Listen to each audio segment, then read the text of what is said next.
Hello welcome to our channel. ఈ రోజు మనతో పాటు ఉన్న అతిథి ఎవరంటే సీఎంకే చింటూ మోడల్ కొత్తపేట. మనందరికీ తెలిసిందే ఆయన ట్రోల్స్ బారిన గురవుతాడు. సొసైటీ అంటే ఏంటి చెప్పుకొని? బయట జనాలు. జనాలు అంటే ఏంటి? పబ్లిక్. పబ్లిక్ అంటే ఏంటి? బయట పీపుల్స్. పీపుల్స్ అంటే ఏంటి? మనుషులు. సరే, పొద్దున్న నుంచి సాయంత్రం వరకు నువ్వేం చేస్తావు? నీ డైలీ రొటీన్ ఇంగ్లీష్ లో చెప్పు.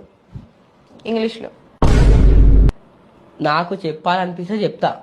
నువ్వు చెప్పు అంటే నేను చెప్పా. సరే, నీ దగ్గర ఉన్న టాలెంట్ ఏంటి? తినడం పడుకోవడమా? అది టాలెంటా? అవును, ఇది అదంతా చేస్తాయి కదా. జంతువులు కూడా చేస్తాయి, కుక్కలు కూడా చేస్తాయి, తింటాయి పడుకుంటాయి. జంతువులను ఇంటర్వ్యూ చేయొచ్చు కానీ నాకు ఎవ్వరితోనే అవసరం లేదు. నేనేందో నా లైకా ఉంటా. నీ లైక. సరే, గవర్నమెంట్ అంటే ఏంటి? తెలీదా మీకు? నాకు తెలీదు, అందుకే అడుగుతున్నా. నాకు తెలీదు. మరి మిస్టేక్ లో ఒక పిడుగు వచ్చి పడ్డది అనుకో, నువ్వు ఉండవు, నేనుండా, మీ మీడియానే ఉండదు. నువ్వు భయపడుతున్నావు ఇప్పుడు చచ్చిపోతావేమోనని.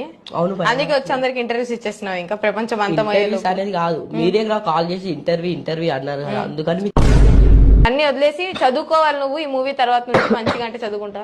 నన్ను స్కూల్లోకి రానివ్వరుగా. స్కూల్ అయిపోయింది కానీ కాలేజ్ అయినా సరే. ఎందుకు రానివ్వరు? రానిస్తారు. రానిచ్చినా గానీ వెళ్ళను. ఇప్పుడు నువ్వు కింగ్ కోబ్రా. అవును. నువ్వు కాటేస్తావా? అవును, కాటేస్తా. కాటే ఇక్కడ కాటే. నీ కాటేసి ఆ కాటు కాదు, నేను వేరే కాటేస్తాను. నువ్వా? మా కెమెరామెన్ కాటే. అబ్బాయి చేయను. సరే, నైతిక విలువలు ఉన్నాయా నీకు? నాకు అస్సలు లేవు. నైతిక విలువలు అంటే ఏంటి? నాకు దాని గురించి తెలీదు. సరే, తాగయ్యా తాగు. అది నేను తాగా. మీరు నన్ను ఇంటర్వ్యూ చేయండి ముందు. తాగమన్నా కూడా తప్పే. సరే, పెట్టి అక్కడ పెట్టి పెడతా తర్వాత.